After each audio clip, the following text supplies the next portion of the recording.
Manipur University Kanchipurgi section amasung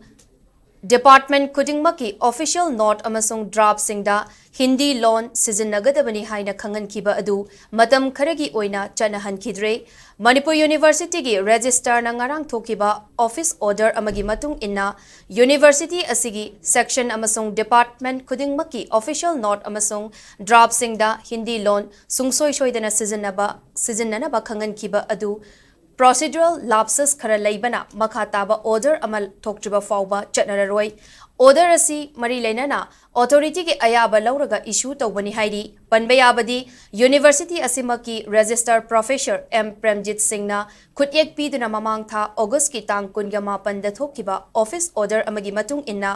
August tha adumaki tang 9 da pangthokiba official language implementation committee gi mifam na laukiba warip ki matung inna university asigi section amasung department khudingmaki